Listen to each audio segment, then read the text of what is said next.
16, when our teacher confused us by saying, because life is short, you are given 2 wishes. What would you wish for? How would you have responded? Contest chair, fellow Toastmasters, ladies and gentlemen. When it was my turn, I stood up and said, because life is short, I wish to be a banker so that I can make lots of money. And to attract lots of pretty girls, I wish to be taller. The whole class laughed. I didn't get it. What's the meaning of life is short? I know the meaning of short, but life is short at 60? Seriously, would any one of you care? Neither did I. And so, my life went on. I graduated during a time of recession. Times were really bad. Knowing that banking jobs were hard to come by, I decided to teach part-time. And this was what happened during the first week. Class, can you tell me what is this called in English? Something you use to help you drink. Immediately a student said, "Sir, it's a drinker!" As I was shaking my head, another student stood up and said, I know. Sir, it's a sucker!"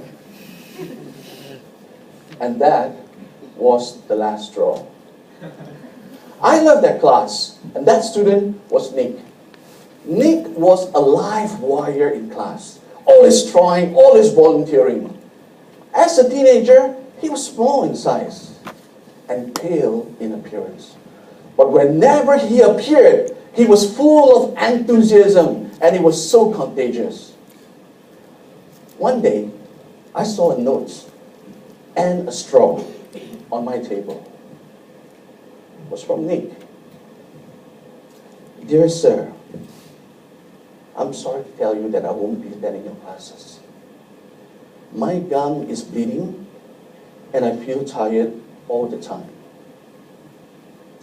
I overheard the doctor telling my mom something about leukemia. Whenever I asked, Mom said I'll be okay. Doctor said I have to stay in the hospital to fight. I'm really scared, sir. Am I going to die? Is this my last straw?"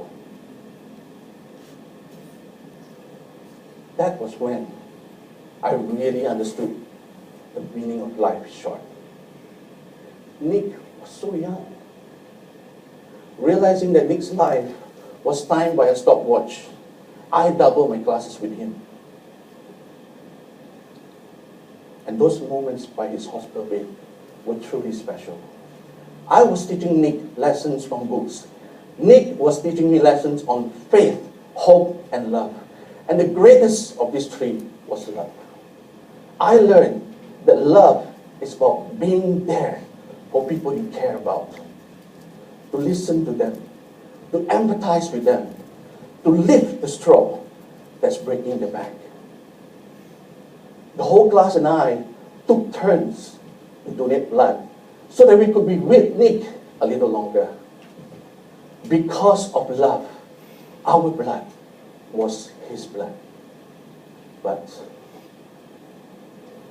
Nick, it was painful and a defining moment for me. It was also the end of my part-time teaching contract. Realizing how short life could be, I decided to do something that I truly love, something meaningful, not something that will make me rich, but something that will make me reach out to others. Not something that will make me different, but something that will make a difference for others. I decided to be a teacher, not a banker. And my love for teaching grew and grew and grew until one day I began to realize that while my classroom was full of love, my bedroom was empty. Being short, it was challenging for me to find a wife. Besides, I love taller women. I know it's a tall order. So I learned to let go and let God show me the power of faith, hope, and love. And He did. To cut the whole long story short, I'm married to one wife, and we have two lovely children. My wife is tall. I'm only 5'4", she's 5'7", and she loves to wear high heels. So it was a fairy tale marriage of Snow White and a dwarf. Ladies and gentlemen, our physical attributes are things of mind over matter. If you don't mind, they don't matter. What truly matters is love. Life is short. Love the way you are. Love those around you, your family, your friends. Reach out to them. Be there for them. I'll reach out my hands to you. I'll have faith in all you do. Just call my name. Sing. I'll be there. Just call my name. Sing.